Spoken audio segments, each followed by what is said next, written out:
Dubai, ऊंची ऊंची buildings, 7 star hotels, महंगी गाड़ियां, ग्लैमर और बहुत सारा पैसा। दुबई का नाम सुनते ही ये सब कुछ जहन में आता है। दुबई को वेगस ऑन स्टेरॉइड्स भी कहा जाता है। दुबई दुनिया की सबसे हॉट फेवरेट टूरिस्ट डेस्टिनेशन है, जहां पर हर साल तकरीबन 50 से 70 लाख टूरिस्ट घूमने फिरने आते हैं। और सिर्फ यही नहीं, बल्कि दुबई ने तो अगले 20 सालों के लिए एक बहुत बड़ा मास्टर प्लान भी तैयार कर लिया है, जिसे विजन 2040 का नाम दिया गया है। लेकिन क्या ये प्लान पूरा हो पाएगा? क्या दुबई हमेशा ऐसे ही ग्रो करता रहेगा? क्या इस सब चमक धमक के पीछे कोई ऐसी हकीकत है जो सबसे छुपाई जा रही है? क्या वाकई दुबई इतना अमीर है और क्या ये हमेशा ऐसा ही रहेगा? आइए जानते हैं इस वीडियो में कि आखिर क्या है दुबई का फ्यूचर।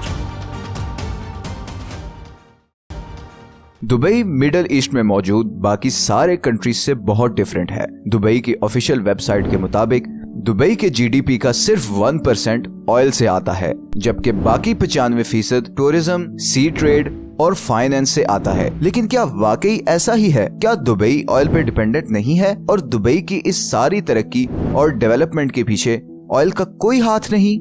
मेरे मुताबिक दुबई का ये क्लेम थोड़ा सा मिसलीडिंग है। कैसे? आए चलते हैं 200 साल पहले, जब 1822 में दुबई 700 से 800 लोगों की आबादी वाला एक छोटा सा फिशिंग विलेज था। ये सारा गांव उस शहर के कंट्रोल में था जिसे आज अबू धाबी कहा जाता है। 1833 में अल्बू फलासा नामी एक कबीले ने अबू धाबी के खिलाफ बगावत कर दी और दुबई को अबू धाबी से आजाद करवा लिया। इस सारी मूवमेंट को 2 लोग लीड कर रहे थे, उबैद बिन सैद और मखदूम बिन बूती।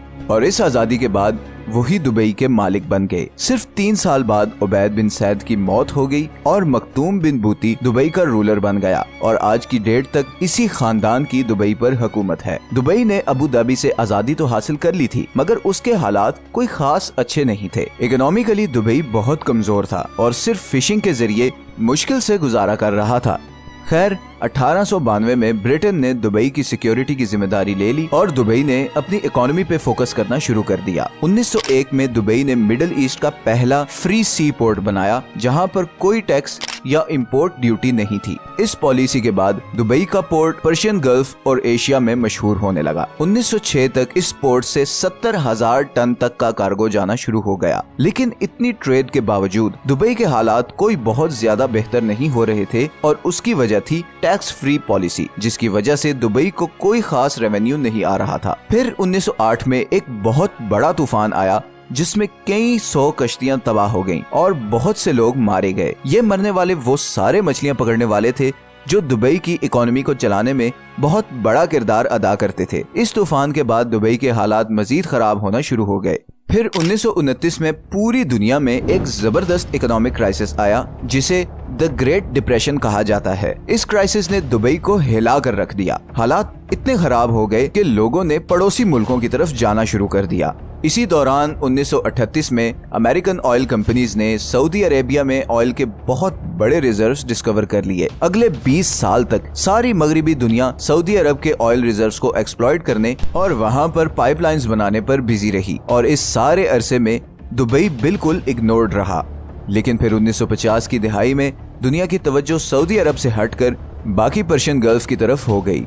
1958 में अबू धाबी में तेल के बहुत बड़े रिजर्व्स डिस्कवर हो गए और यहीं से इस सारे खित्ते की तकदीर बदलने का आगाज हुआ। 1966 में दुबई में भी ऑयल डिस्कवर हो गया। ये रिजर्व्स इतने ज्यादा तो नहीं थे कि दुबई की तकदीर बदलते, मगर दुबई की इकोनॉमी इस डिस्कवरी के बाद थोड़ी संभलना शुरू हो गई। दूसरी तरफ अबू धाबी कई टन ऑयल बैरल्स एक्सपोर्ट कर रहा था। बिलियंस ऑफ डॉलर्स आना शुरू हो गए थे। दुबई भी अब ये बात समझ चुका था कि वो ऐसे देश से लड़ाई नहीं ले सकता जिसके पास पूरी दुनिया के 9% ऑयल प्रोडक्शन हो, और साथ ही में ये बात भी काफी क्लियर थी कि दुबई अपने खुद के सहारे किसी सूरत ज्यादा अरसे तक सरवाइव नहीं कर सकता। खुशकिस्मती से दूसरी ही तरफ अबू धाबी का मालिक शेख जायद बिन सुल्तान अल नहयान का भी ये ख्याल था कि अगर इस पूरे रीजन ने तरक्की करनी है तो उसका एक ही तरीका है कि सब एमिरेट्स मिलजुल कर रहें और एक्सटर्नल और इंटरनल खतरात से इकट्ठे एक दूसरे को डिफेंड करें। इसीलिए 1971 में यूएई वजूद में आया, जिसमें Abu Dhabi, Dubai, Sharjah, Ajman, Umm al Quwain और फुजैरा शामिल थे। अबू धाबी इस नए कंट्री का कैपिटल बन गया और शेख जायद बिन सुल्तान अल नहयान यूएई के पहले प्रेसिडेंट बन गए और ये था दुबई का टर्निंग पॉइंट। ये सारा जबरदस्त इंफ्रास्ट्रक्चर, ये एयरपोर्ट्स, ये एमिरेट्स एयरलाइन, ये बड़ी बड़ी बिल्डिंग्स, इन सब इंफ्रास्ट्रक्चर को बनाने के पीछे अबू धाबी की फंडिंग थी। 1990 के बाद दुबई अपने इसी इंफ्रास्ट्रक्चर की वजह से मशहूर होना शुरू हो गया। सारी दुनिया से लोग दुबई आना शुरू हो गए। मल्टीनेशनल्स अपने ऑफिसेस दुबई में खोलने लगी और दुबई का पोर्ट एशिया, यूरोप और पर्शियन गल्फ को मिलाने वाला एक ब्रिज बन गया। इसीलिए दुबई ये क्लेम करता है कि ऑयल पे उसकी डिपेंडेंस 1% से भी कम है। लेकिन जब भी दुबई किसी मुश्किल में पड़ता है तो गेस करें कि उसे बचाने कौन आता है? जी हाँ, तेल से माला माल अबू धाबी। इसकी सबसे बड़ी एग्जाम्पल है 2008 का फाइनेंशियल क्राइसिस, जब पूरी दुनिया की इकोनॉमी हिलकर रह गई थी। दुबई का हाल ये था कि लोग अपनी गाड़ियां एयरपोर्ट पर छोड़कर भाग गए थे। दुबई जबरदस्त डेट में चला गया था और तभी अबू धाबी ने इंटरवेंशन की और $10 बिलियन का लोन देकर दुबई को बेल आउट किया। इसके बदले में दुबई ने इस मशहूर ऊंची बिल्डिंग का नाम बुर्ज दुबई से तब्दील करके अबू धाबी के रूलर के नाम पर बुर्ज खलीफा रख दिया। लेकिन इसके बावजूद दुबई का डेट प्रॉब्लम सॉल्व नहीं हुआ। 2008 के बाद से दुबई का डेट मुसलसल बढ़ता जा रहा है। IMF के मुताबिक दुबई का टोटल डेट तकरीबन $80 बिलियन है। इन $80 बिलियन में से $20 बिलियन तो अबू धाबी का लोन है जो अभी तक दुबई ने वापस नहीं किया। अगर 2008 में अबू धाबी ना होता तो दुबई श्योर डिफॉल्ट कर जाता। तो ये तो हो गया पॉइंट 1 कि दुबई का ये क्लेम कि उसकी इकोनॉमी ऑयल पर नहीं चलती बिल्कुल गलत है, क्योंकि दुबई की आधी से ज्यादा इकोनॉमी अबू धाबी पर डिपेंडेंट है और अबू धाबी का 85% रेवेन्यू तेल से आता है। दूसरा पॉइंट है दुबई की रियल एस्टेट मार्केट, जहां से दुबई अपना काफी रेवेन्यू जनरेट करता है। 2014 के बाद से दुबई में प्रॉपर्टी प्राइसेस मुसलसल गिर रही हैं। 2021 तक ये प्राइसेस इतनी गिर चुकी थी कि अगर आप 2010 में खरीदी गई अपनी कोई प्रॉपर्टी 2021 में बेचते तो आपको कम से कम 60% लॉस होता। पूरी दुनिया में रियल एस्टेट एप्रिशिएट करती है, मतलब वैल्यू में बढ़ती रहती है, लेकिन दुबई में पिछले 8 सालों में बिल्कुल उल्टा हुआ है। अब एक तरफ तो दुबई में आपको हर तरफ कंस्ट्रक्शन होती नजर आएगी, मगर दूसरी ही तरफ आपको खाली बिल्डिंग्स, अपार्टमेंट्स और ऑफिसेस भी नजर आएंगे और इसकी वजह है ओवर सप्लाई। असल में दुबई का मोटो है build and they will come, मतलब बिल्डिंग्स, अपार्टमेंट्स वगैरह बनाओ, बाहर से लोग खुद ही आकर उन्हें आबाद करेंगे। मगर अनफॉर्चुनेटली पिछले कुछ सालों में प्रॉपर्टी की सप्लाई डिमांड से बहुत ज्यादा रही है और इसी ओवर सप्लाई की वजह से प्रॉपर्टी प्राइसेस मुसलसल गिर रही हैं। इसकी एक और बड़ी एग्जांपल है मैदान 1, जो दुबई की हिस्ट्री का सबसे बड़ा प्रोजेक्ट था। इस प्रोजेक्ट के ऊपर 2015 में काम शुरू हुआ, मगर आज 8 साल गुजरने के बाद बिलियंस ऑफ डॉलर जाया करने के बाद इस प्रोजेक्ट को खत्म कर दिया गया है। इस प्रोजेक्ट को बनाने वाला ग्रुप बैंकरप्ट हो चुका है और हर तरफ ऐसी खाली बिल्डिंग्स हैं जिन पर करोड़ों दिरहम्स लग चुके हैं। खैर, यहाँ पर एक और इंटरेस्टिंग चीज ये हुई कि 2022 में रशिया यूक्रेन वॉर के बाद दुबई की रियल एस्टेट मार्केट को एक मच नीडेड बूस्ट मिला।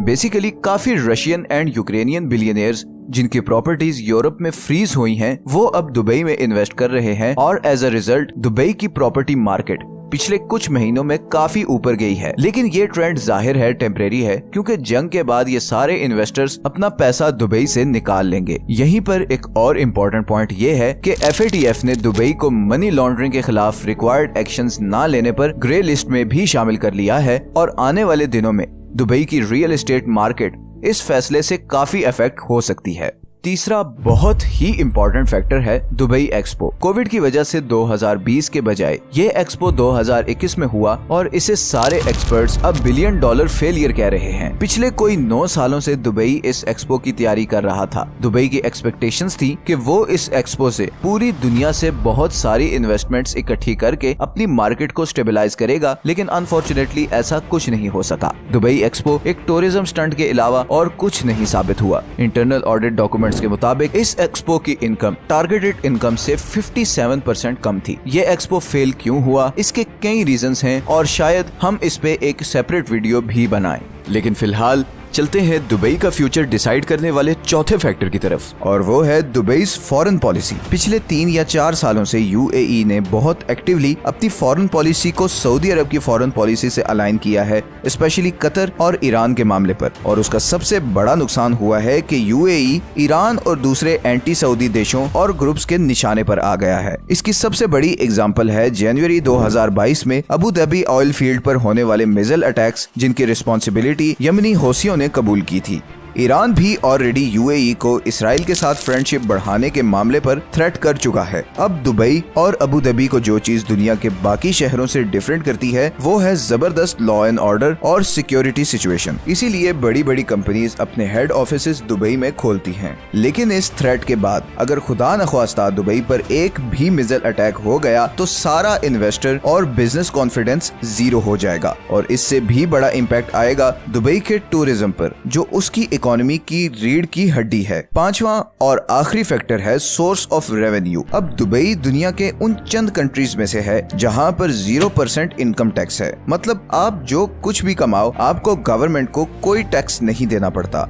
दुनिया की सारी टॉप इकोनॉमीज और अमीर तरीन कंट्रीज में भी इनकम टैक्स होता है, और इसी टैक्स के पैसों से गवर्नमेंट वेलफेयर और इंफ्रास्ट्रक्चर पर पैसा खर्च करती है। इनकम टैक्स का ना होना जहां फॉरेनर्स के लिए बहुत बड़ी अट्रैक्शन है, वहीं दुबई के लिए एक बहुत बड़ी प्रॉब्लम भी है कि आखिर कब तक वो इस पॉलिसी को लेकर चलता है, क्योंकि दुबई को हर हाल में टूरिज्म के अलावा भी कोई सोर्स ऑफ इनकम चाहिए। कुछ महीनों पहले ऐसे रूमर्स आए थे कि 2023 में दुबई इनकम टैक्स इंट्रोड्यूस करवा रहा है, मगर अभी तक कुछ भी फाइनलाइज नहीं हुआ। इन पांचों फैक्टर्स को देखते हुए एक बात तो फॉर श्योर है कि दुबई का फ्यूचर अबू धाबी पे डिपेंडेंट है, चाहे वो ग्लोबल ऑयल डिमांड हो या फिर यूएई की फॉरेन पॉलिसी जो अबू धाबी ही डिसाइड करता है। दूसरी ही तरफ दुबई को टूरिज्म के अलावा इनकम सोर्सेज डेवलप करने की बहुत शदीद जरूरत है। कंस्ट्रक्शन को रेगुलेट करने की जरूरत है ताकि प्रॉपर्टी की सप्लाई डिमांड से ज्यादा न बढ़े और नतीजतन प्रॉपर्टी प्राइसेस स्टेबल रहे। इसके अलावा दुबई की 90% आबादी इमिग्रेंट्स हैं। ये वो लोग हैं जिन्होंने दुबई को यहाँ तक पहुँचने में अपना किरदार अदा किया है, मगर अभी तक कोई भी गल्फ कंट्री फॉरेनर्स को नेशनैलिटी नहीं देता, और इसीलिए कोई भी एक्सपैट अपने आप को ज्यादा देर तक यूएई से जोड़कर नहीं रखता। अपनी जिंदगी के इतने साल यहाँ पर गुजारने वालों के लिए नेशनैलिटी लाजमी होनी चाहिए। खैर, इस सब के बावजूद इस सहरा में जिस तरह ये शहर खड़ा किया गया है वो अपने आप में एक मिसाल है। पूरी दुनिया में आपको दुबई जैसा कोई शहर नहीं मिलेगा, लेकिन ये चमक धमक कब तक रहती है ये तो आने वाला वक्त ही बताएगा। आपका दुबई के फ्यूचर के बारे में क्या ख्याल है, नीचे कमेंट्स में जरूर बताएं। ये हैं वो सारे सोर्सेज जहां से हमने इस वीडियो के लिए कंसल्ट किया है। हम उम्मीद करते हैं कि आप इस चैनल की वीडियोस को पसंद कर रहे हैं। अगर आपको ये वीडियो अच्छी लगी है तो इसे लाइक और चैनल को सब्सक्राइब जरूर कर दें। मिलते हैं नेक्स्ट वीडियो में। अल्लाह हाफिज।